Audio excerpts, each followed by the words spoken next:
नमस्कार मित्रांनो, स्वागत आहे तुमचं आताच्या ब्रेकिंग न्यूजमध्ये.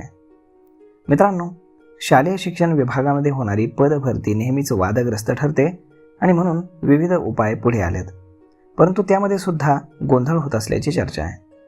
आता आणखीन एक उपाय आलेला आहे. शालार्थ 2.0 प्रणालीमध्ये संच मान्यता आधारित पदरचना या मॉड्यूलचा समावेश करण्यात आला आहे. शाळांमधील पदनिर्मिती प्रक्रिया सुलभ होणार असून पारदर्शक करण्याचा उपक्रम असल्याचं म्हटलं जात आहे. महाराष्ट्र शासनाच्या शालेय शिक्षण आणि क्रीडा विभागाच्या मार्गदर्शक तत्वांनुसार शालार्थ या संगणकीय प्रणालीमध्ये संच मान्यता आधारित पदरचना या अत्यंत महत्त्वाच्या नवीन मॉड्यूलचा समावेश करण्यात आला आहे. शिक्षण आयुक्त आणि शिक्षण संचालक म्हणजेच प्राथमिक, माध्यमिक आणि उच्च माध्यमिक यांच्या सूचनांनुसार हा निर्णय घेण्यात आला असून यामुळे राज्यातील सर्व मान्यताप्राप्त शाळांमधील मंजुरीनुसार पदांची रचना थेट शाखेच्या म्हणजेच UDISच्या कोडशी जोडली जाणार आहे. डिजिटल वर्कफ्लो आणि या नवीन प्रणाली संदर्भामध्ये पदरचनेची प्रक्रिया 3 प्रमुख टप्प्यांमध्ये विभागली गेली आहे. पहिल्या टप्प्यामध्ये शाळा स्तरावर म्हणजेच DDO लेवल 1 यावरनं लॉग इन करून नवीन पदांची मागणी करणं, तपशील जतन करणं आणि मंजुरीसाठी प्रस्ताव पुढील वरिष्ठ अधिकाऱ्यांकडे ऑनलाईन पद्धतीनं पाठवणं आता शक्य होणार आहे.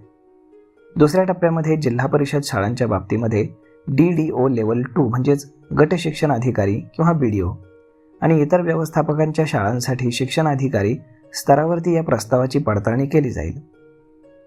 अंतिम टप्प्यामध्ये पडताळणी पूर्ण झाल्यानंतर जिल्हा परिषद शाळांसाठी शिक्षण अधिकारी आणि इतर शाळांसाठी उपसंचालक यांच्याद्वारे या प्रस्तावांना मंजुरी दिली जाईल. मंजुरी मिळताच संबंधित UDIS कोडवरती ती पदं डिजिटल पद्धतीने निर्माण होतील. वेतन देयकं आणि अतिरिक्त पदांसाठी मॅपिंग अनिवार्य करण्यात आले. नवीन नियमांनुसार शाळांना अतिरिक्त पदांची निर्मिती करायची असल्यास किंवा कर्मचाऱ्यांची मासिक वेतन देयकं म्हणजेच पे बिल जनरेट करायचं असल्यास DDO लेवल 1 यावरती पदांचं मॅपिंग पूर्ण करणं आणि सक्षम प्राधिकाऱ्यांची मंजुरी घेणं बंधनकारक करण्यात आलं आहे.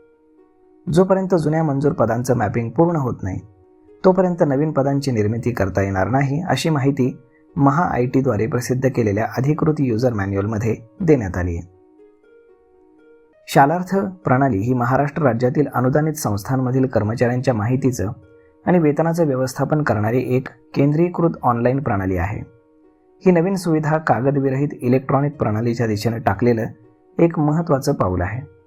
यामुळे पद मंजुरीतील मानवी हस्तक्षेप कमी होऊन त्रुटींना आळा बसेल आणि संपूर्ण प्रक्रियेमध्ये कमालीची पारदर्शकता येईल, असा विश्वास शिक्षण विभागामध्ये वरिष्ठ अधिकाऱ्यांनी व्यक्त केला.